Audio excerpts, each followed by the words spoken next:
Okay, well, I'm going to talk to you guys about, can I go ahead? Okay, about Titanium Mobile. About three weekends ago, I tried out PhoneGap, and then 2 weekends ago, heard about Titanium Mobile. So I'll mention PhoneGap a little bit, but Titanium Mobile is the way to go. A lot better than PhoneGap, in my opinion. Okay, I'm Scott. I'm from Paris, so I'm not actually from the San Diego area, but I come down here. This is my 4th time. Installation is really easy. You just go, you download the application on your Mac or even on your Windows, but I haven't tried that. So it's just, a bundled app. Make sure you have the iPhone SDK, of course, first. You're going to need that to be able to do the building and stuff like that, and have the emulator come up so you can look at your iPhone app. Then you have to request mobile access. Currently, it's private beta. So there's a form you fill out on their website, request it, you'll get an email back, and then go ahead and reply to that email and send a nice email. Like my friend, he got his invite within the hour. It took me about 3 hours before they gave me my invite and could start working with it. So, and the links are down there to do that. Setup's pretty easy because you're in a web app, so or in an app on your computer. So you start out with creating a new project, give it a name.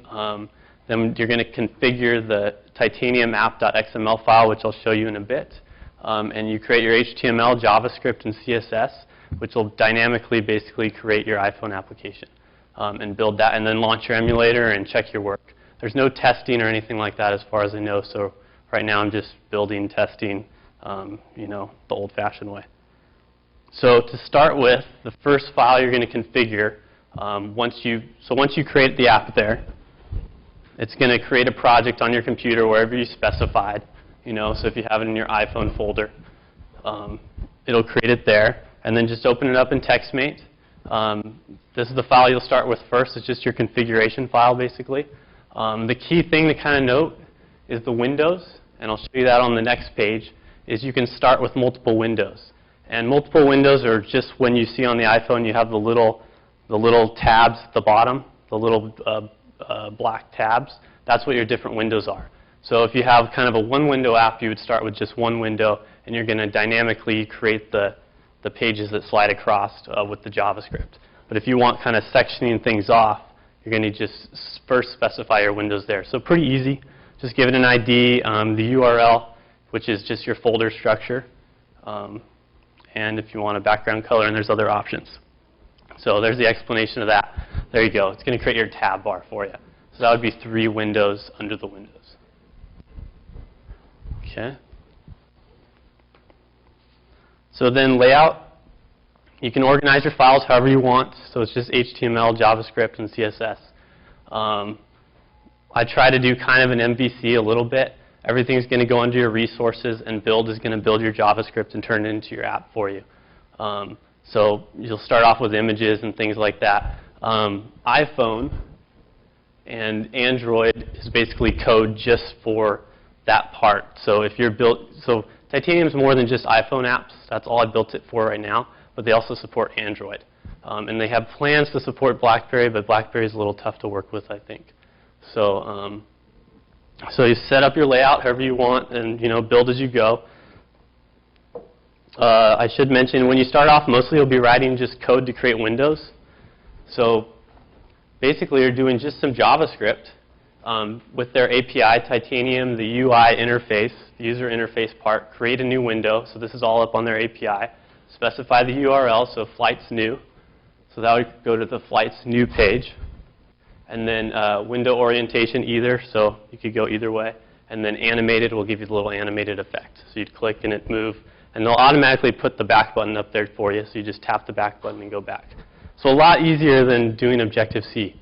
So literally I spent 2 weekends, and I have or 1 weekend, and I have a decent starting app.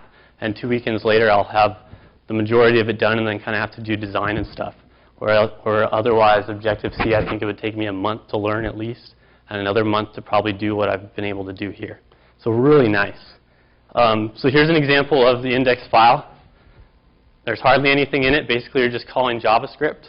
So you can put text in there if you want, and that would be like an HTML page. But generally, if you want to get the iPhone type interface, you're going to use the JavaScript to generate that. So I'll show you what some of that looks like here. show you what it looks like first. So this is the index page, and it's calling down flights from a project I'm working on that pulls down pilots' flights from an API. And so it's a table view, and I've just made the table wider. And the API supports all this, but it's native. I'm not doing any HTML or CSS or anything like that. It's native iPhone interface, and the all section and the mine section, if they click on that, it'll basically update the table, removing whoever you're following. It would just show your own flights.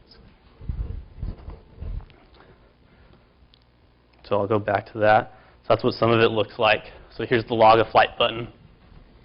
Just JavaScript, create the button, give it a title, log, set the current window for where it's going to go, and give your event listener, and it would go to flights new.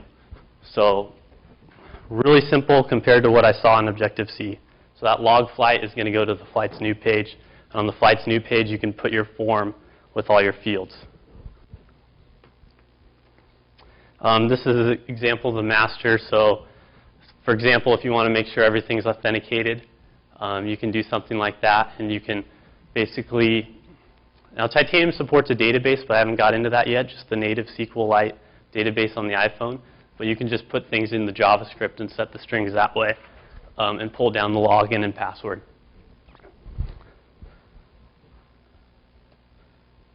So that's what the unauthenticated page would look like.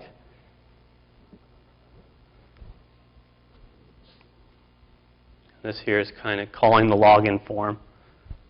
And I've just kind of started JavaScript, so my JavaScript might be really sloppy. I got one of the books, though, to help me. But login form, just getting the string from the login field. And it's creating the button just with Titanium's interface and giving it a title for the button and giving it a system style button, which is the done style, which is kind of the blue buttons you see.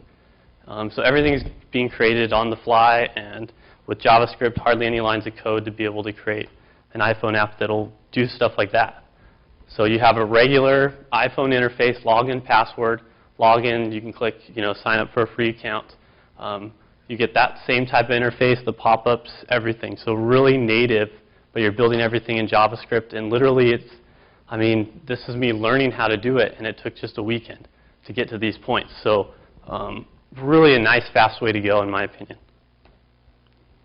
So here's the new page. So hardly any HTML again. You could do a straight HTML page if you wanted. But for the new page, I wanted to generate more of the native style. So there's a log of flight. And so I'm creating the text field, giving it an ID, and so I'm using that native UI part of the API. And so you can see there's a hint text. And so there's hint text there in the remarks. And you can specify the keyboard you want. So that one specifies the AC, CI. And I was able to specify just, just number fields for landings and things like that. Okay, so then once you're kind of building that way, within the app, the emulator's already in there as long as you have the SDK installed. And so you just go to test and package. So first we created the project, it's there. You go to test and package, you launch it, and this is the emulator here. And then you test out your app, just do it by hand. So available to you, so I have really only showed you how to create new windows a little bit, and just try to give you an idea of how really comparatively easy I think it is. And showed you a little bit about fields and stuff. But accelerometer is available, the database, the file system, geolocation, and they have some example apps of the geolocation, gestures, so the flicking, all of that, embedded sounds, video, network and platform, and the UI, which is mostly what I showed you. So that's compared to PhoneGap, which PhoneGap doesn't have the gestures, like you can't really zoom in on things like that. You can't pull up video. PhoneGap's really more just HTML and JavaScript. And it does a little bit like, it does vibrating, if I remember right, and it's really tough to compile. Like, you have to rename everything. Otherwise, if you're going to try to put the app into the store, it's a big problem. And they've kind of already solved that, so you don't have to. There's a script on GitHub, but it doesn't work too well. And so really, Titanium's really nice. So where to go next is there's a visual API. they have their own little app called Kitchen Sink. And so you can put it on your phone, or you can just put it on the emulator, and you can go through everything that their current version supports, which is 0.6.2 right now. But so there's geolocation, and you can try everything out. So once you hit play movie, it'll pull up a movie and play the movie for you. And so you get that full view and everything like that. So it's native and really nice. And then the written API is up there. And for inspiration, there's some pretty impressive apps already. And they sort of have their own store where you can download those. But those are also going up on the iPhone App Store. And as far as I know, everything seems to be getting approved so far.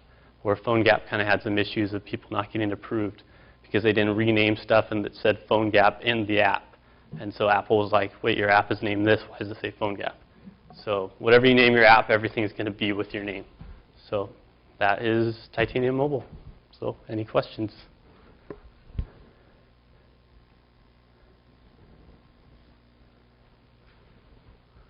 Go ahead, James. Does it totally skip the Xcode build and go? Yeah. So you just run the emulator. You just click Launch App, and it takes care of all that for you. So kind of they've built a build file that takes all your JavaScript and interprets it, as far as I know, and then creates those interfaces for you and kind of builds the app. So you're not going to get full freedom like you would, using the actual API and stuff, the SDK from Apple. So it wouldn't be so good for games and stuff like that if you're going to build a video game with an iPhone app. But it's great if you're going to be interacting with mainly forms and an API or something like that. So, like they have an example app on there from Yelp.com, and they call it Yelper, and it just pulls down their API and it automatically knows your location. If you allow it to know your location, and then it works with Yelp to recommend places to go to the restaurant and stuff like that. And apparently they built it in about 3 days or something, and it's really nice. So, go ahead, Matt. So it uses WebKit? Is it a WebKit view? Yes. So it's not a native app? No, as far as I know, that's like these forms here are native, and it uses WebKit. It uses both. Well, I mean, yes, it's a native app, but it uses WebKit inside the native app, which means that the buttons are not. Okay. That's not WebKit. That's a native. Yeah, because I'm not sure for sure, but it feels really native because you can also build out. Go ahead. I mean, what's the end result? Like, I mean, is it running a binary or something? It's. No, I mean, is there any way to watch what it's actually doing? Generating names. Yeah, it could be. In the build folder, it's all your .m files and things like that. Oh, okay. So it's basically taking everything and rebuilding it. There's no information at all. It ends up being compiled as a native. Yes, correct. But you can still mix in WebKit too. Right, no. Yeah. Like a normal. Yes. Yeah, that's right. Then does it generate Objective-C for you? Yes. You go in and dig in and... Yeah, that's what I should say. It does. Mm-hmm. Can you use the interface builder if you want to? Good question. I haven't tried. It'd probably be pretty tough. So basically, you're writing the JavaScript to create those interfaces. In theory, you could create a template and Yeah, possibly. get it into Xcode and then tweak it. Yeah, I think so. But as far as right now, I've just used all the native, the standard iPhone stuff. So, go ahead. How rich is the UI in the sense that you have forms and tables here? Does it have checkboxes and radio buttons? Yes. All sorts of stuff? Yeah, like it has your on-off buttons and everything like that. But have also checkboxes and radio buttons and pull-down menus? How rich is it? Yeah, exactly. It has the iPhone's versions of all of those in the forms. So when you click on, your typical drop-down, you get that nice iPhone flipping through drop-down. So yeah, the UI support is really, really good. What they're kind of lacking on is the database a little bit, and the camera's so-so what I played with it. So, go ahead. Do you know if it supports like view overlays? Like you can have a view with a transparent background on top of another view? I think so. Based on so you're saying like you'd have one page and then you push a button and you'd get like the flip effect. No, more like something like if I had a Okay. video. Okay. But I wanted to have an overlay on top of that. You can do that in the normal thing, but That's a good question. I'm curious. Right now, I would say no. I haven't seen that in any of their examples. Like their video just went up to the full screen video, and Right. so yeah, probably not. Okay, good questions. It's really, I mean, if you think of an idea that just uses an API somewhere, honestly, you can build an app here in 2 weeks. I think a really nice app if you took 2 weeks and set it aside, and you could put it up there for 99 cents and start making some money potentially. So it's really, I don't know, it's pretty neat, I think. So go ahead. Have you experimented at all with the Android? No, I haven't touched it. Nope. So there's only a couple things I noticed going through their API that are different for Android. So basically, you're using the same JavaScript calls to create Android's versions of the forms. But like looking through one of their projects, they had kind of an if statement in there. If Android, do this. If not, do that. But only a couple times I saw that. So generally, it's got pretty good support there. So, but I don't know what it looks like. No. Do you know if Good. there's any work to port it over to Mojo, like Palm Pre? I don't think so at all. I've only heard they're thinking about BlackBerry. It looks really similar to it. That's why. Okay, really? Okay. Yeah, I don't think so at all, though. You got some good questions. Okay. Well, I'd say if you guys get a shot, give it a try.